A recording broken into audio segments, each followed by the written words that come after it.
So literally for decades, doctors have been telling us that saturated fat is the worst. Stop eating red meat, full fat dairy, eggs if you want to be healthier. What if I told you that is simply false? What are you saying? Allow me to explain why I think you should not avoid saturated fat.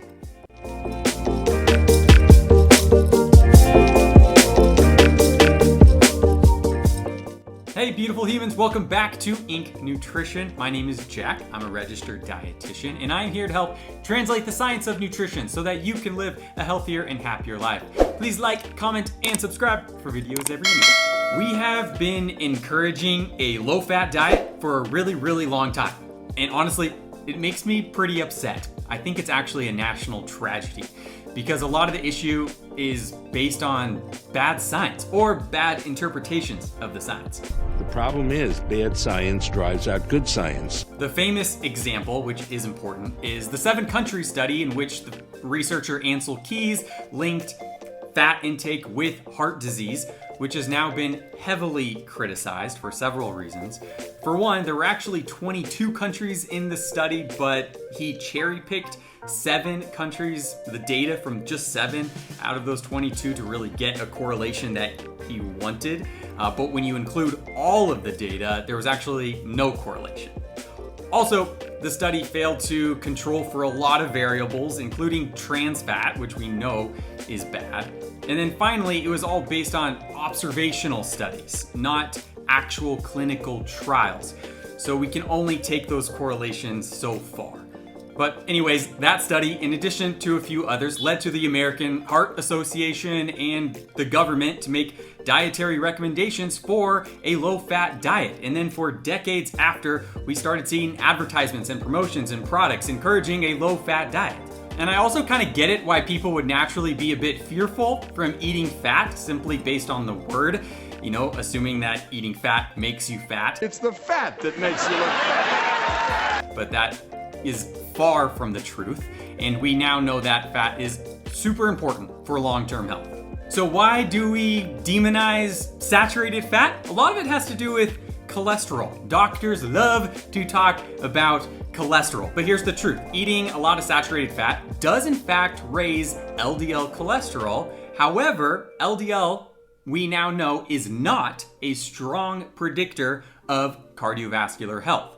We used to think it was, but we now know apolipoprotein B, high blood pressure, health history, comorbidities, insulin resistance, genetics, smoking, all of these are better predictors.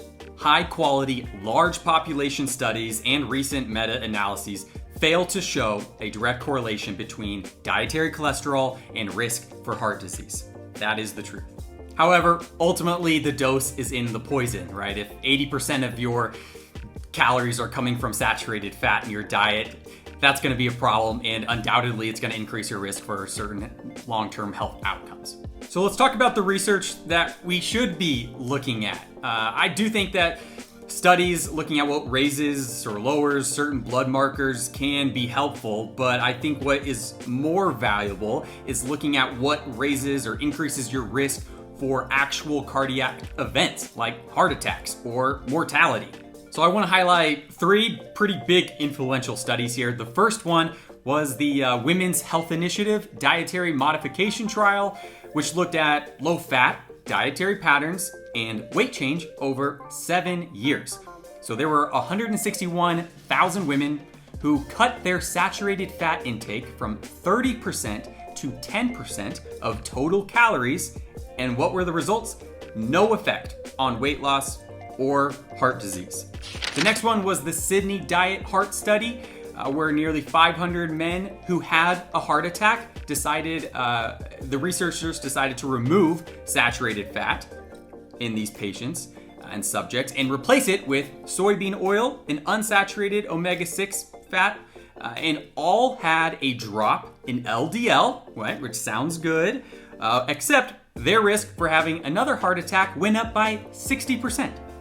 And the final one was the Minnesota Coronary Experiment, really famous one in which the researchers followed 9,000 patients in a hospital setting where they could control exactly what the patients were eating, and they removed all saturated fat and substituted it with corn oil, another omega-6 fat, and the same results happened as before. LDL declined, but heart attacks and deaths went up.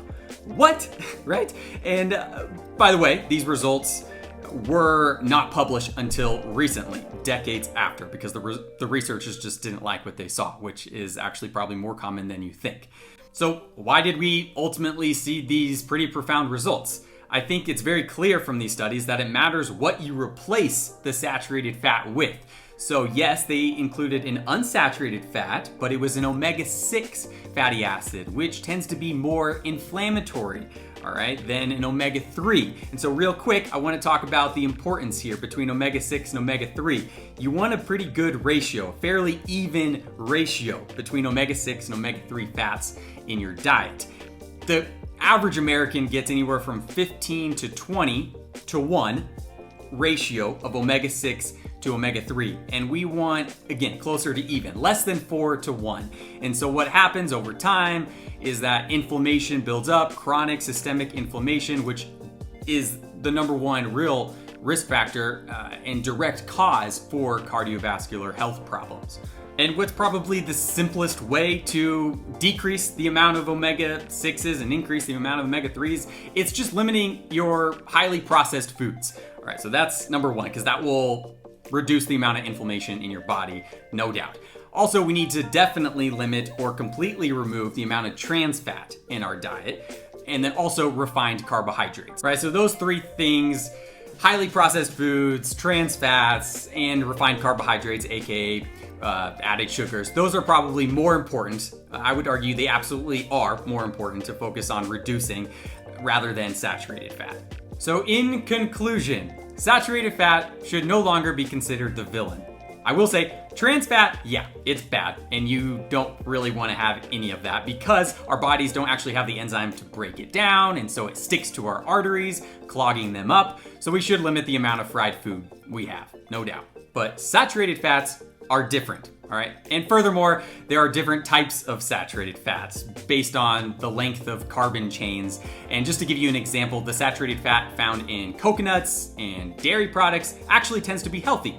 Now, the 2020-2025 US dietary guidelines still recommend Americans to have less than 10% of their total calories coming from saturated fat, but this is honestly outdated, and I do expect this to be changed in the future. I certainly hope it does. But also, the majority of Americans do not get enough unsaturated fat, especially omega-3s. So we need both, okay? Eat more avocados, nuts, seeds, nut butters, high quality oils, fatty fish, and also do not be afraid of red meat and eggs and dairy and, dare I say, butter, okay? All of it is good. All of it should be included in your diet. Fat is absolutely essential for long-term health, and we should prioritize getting it from a variety of food sources. Now, of course, we can have too much, as with anything, but we should not avoid saturated fat.